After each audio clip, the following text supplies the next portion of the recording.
we've had a client, someone I've known for 15 years. Let's call her, what are we going to call her? Alice? Sure, Alice. Okay. And she lives in North Atlanta. She's been in the same home for 20 years. She's divorced. She had a cousin, if you will, who was living with her, who was a disabled veteran that she was caring for. He's now in a facility across from the Veterans Hospital here in Atlanta, getting amazing care, living the time of his life. And her son is starting his last year of high school, which means this time next year, next May to be specific, beginning of May or end of May, he will be headed off to college. And she's like, I know I need to downsize.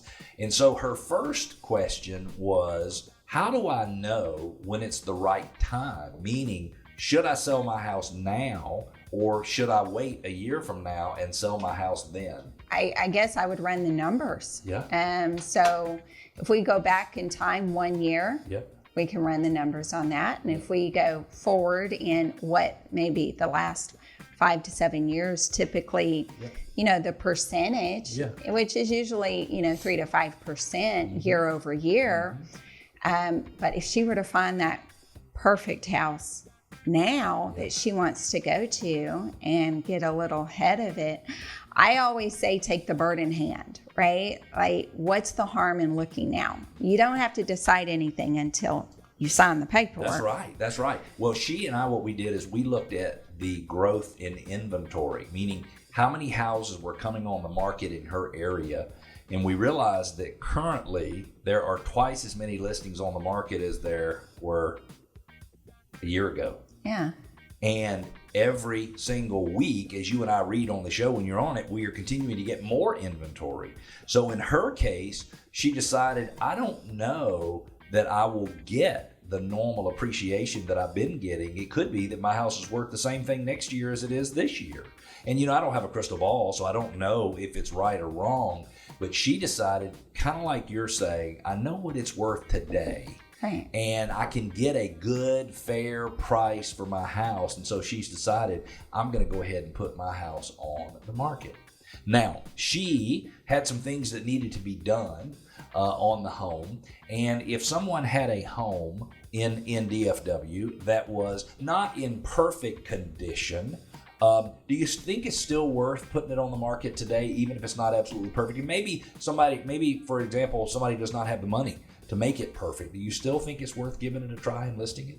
At the right price, absolutely. Because if those other 12 homes, let's say, are all at, like, I'm going to just use numbers, right? If those other 12 homes are listed at $800,000 and they're all updated and they look beautiful and they're listed at $800,000, and she lists her home, let's say, at $740,000, $750,000, not updated, there is a buyer that's going to go perk up and go, oh. If it winds up being a slightly better deal than the other more fixed up properties in the area, buyers will recognize that. Absolutely. And they'll say, I want to be in that community, but I can't afford $800,000, but I can afford $750,000, and I'll paint it myself. Would you recommend that she go buy another home immediately to keep the son in the same school district, or would you recommend that maybe she consider renting a home until her son is finished with school? I don't know that I would give the recommendation on, I think both of them are acceptable outcomes, as long as she knows what one's going to cost and what the other one's going to cost, and then make her decision. Yeah, look at the numbers, run the numbers. What would it cost to rent? Are you okay that you will never get that money back? If living in a home that you're renting for and you're okay with the cost, that's your prerogative. I support it all day long, regardless of, I'm in real estate, right? I'm supposed to push homes to buy and sell, but if it's worth it to you, then do it. And in her case, so the county she's in has a different tax rate for seniors than the county just north of this particular county. And so she's decided, well, I don't really want to own a property long term down near where I am. I want to move 20 or 30 minutes north and buy a property there where I won't have to pay any school taxes when I'm 65 years old. Yeah. And so she's decided that it makes more sense to rent than to purchase. And I love that. So it's a lot of times people will make a decision just based on gut. I'm going to go ahead and buy because I need to buy, so I can offset my cost. But it could be that renting makes the most sense in that particular situation. So in her case, she decided to sell. Home will be listed in 2 or 3 weeks. We'll do a rehab and refresh on it, so it'll be ready to go and it'll look beautiful. She'll probably get a really good price, and then we'll find a place for her to rent somewhere nearby where it's easy for her son to get to and from school in that same school district. She can live there for a year. Then she can figure out, if you will, who she wants to be when she grows up. I love it.